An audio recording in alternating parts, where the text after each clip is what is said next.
O que há de tão inovador e ao mesmo tempo tão atual na obra de Nicolau Maquiavel?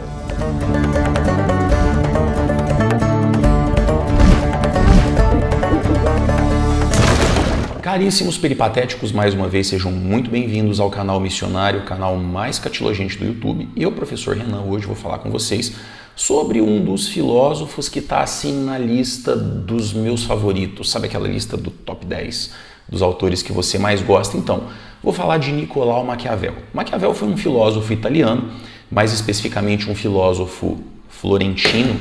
Na época, a Península Itálica estava fragmentada, estava dividida em pequenos estados, pequenos reinos, principados e repúblicas. E um desses estados era Florença, oficialmente uma república, mas estava mais para a monarquia. E Maquiavel nasceu e passou a maior parte da sua vida em Florença, onde inclusive chegou a fazer uma carreira política bastante importante. Ele chegou a fazer parte da Secretaria de Estado, foi embaixador, diplomata, atuou ali entre o final do século XV e início do século XVI, período que representou o auge do desenvolvimento de Florença durante o governo dos Médici. E eu estou aqui com um livro que é considerado a obra-prima de Nicolau Maquiavel, um livro chamado O Príncipe. Esse livro aqui eu comprei logo no começo da minha faculdade, quando eu cursei História, lá pelos idos de 2006. Na época eu paguei coisa de R$5, é uma edição de bolso, porém com o texto completo.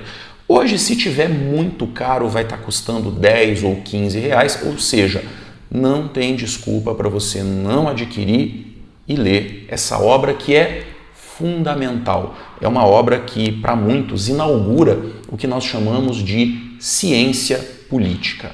Pessoal, o pensamento de Maquiavel é considerado um divisor de águas na história do pensamento ocidental. Ele escreveu, sobretudo, a respeito de política, claro, esse foi o grande tema ao qual ele dedicou a sua vida.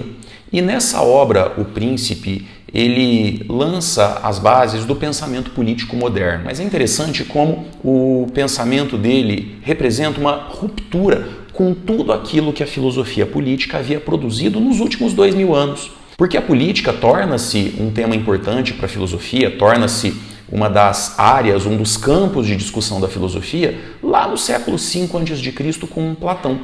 Mas até então, a filosofia política de Platão, de Aristóteles, dos filósofos medievais, tanto Santo Agostinho quanto São Tomás de Aquino, incluíram a política, a discussão política nas suas obras. Até então a política era tratada de forma muito idealizada. Procuraram discutir como a política deveria ser, como os governos deveriam ser, como seriam os governos ideais.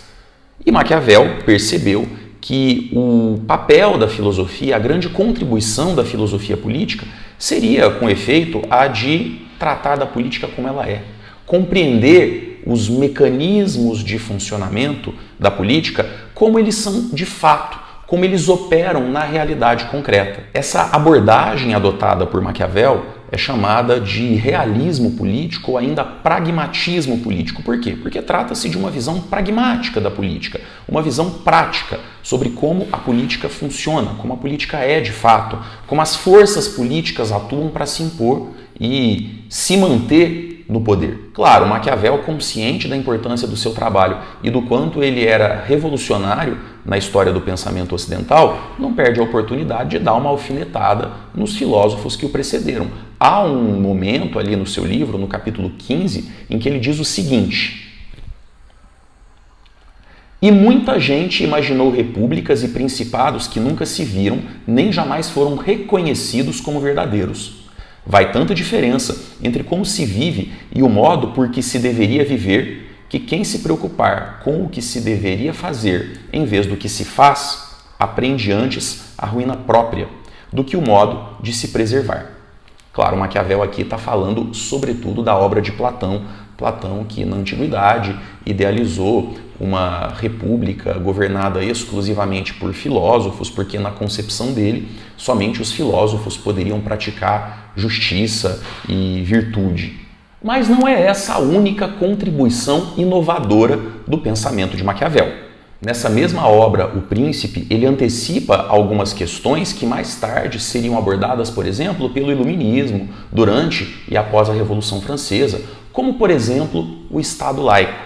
Maquiavel foi o primeiro grande pensador a defender a total separação entre igreja e Estado, afirmando que o campo da política deve ser exclusivamente da política e o campo da religião deve ser exclusivamente da religião. Além disso, há muitos outros aspectos da obra dele que merecem destaque e merecem a nossa atenção. Como, por exemplo, a crítica que ele faz ao naturalismo político de Aristóteles, a defesa que ele faz de um exército nacional subordinado ao governante e não da existência de tropas mercenárias, algo que era muito comum na Península Itálica do século XVI, entre outras. E o que mais chama a atenção na obra dele é que, apesar de ter sido um texto escrito no final do século XV, começo do XVI, a maioria dos historiadores concorda que ele terminou esse livro por volta de 1513, o diagnóstico dos problemas políticos que ele faz para a Península Itálica daquela época aplicam-se perfeitamente à realidade política do Brasil ou de qualquer outro país do mundo nos dias de hoje, por uma razão muito simples. A natureza humana, tal como ela foi identificada e descrita por Maquiavel no seu livro, continua sendo a mesma. E os problemas políticos e sociais decorrentes dessa natureza humana continuam sendo os mesmos.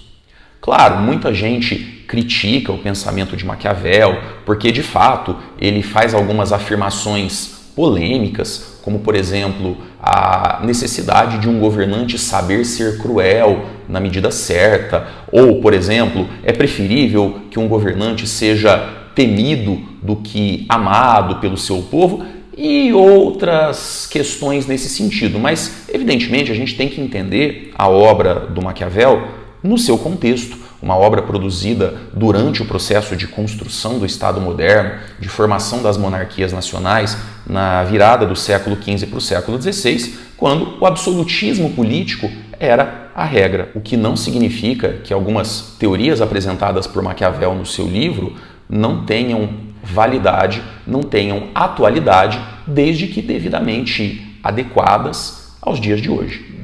Por isso, eu convido você a acompanhar o meu trabalho e assistir aos meus vídeos nessa e nas próximas semanas, porque eu quero tratar aqui detalhadamente dos principais aspectos, das principais contribuições da filosofia de Maquiavel para a política atual. Então, se você gostou desse vídeo, se você está interessado em conhecer um pouquinho mais o pensamento de Nicolau Maquiavel e, sobretudo, por que esse pensamento não perdeu a relevância até os dias de hoje, se inscreva no canal, indique o meu canal para os seus amigos e me ajude a divulgar minha missão, que está só começando.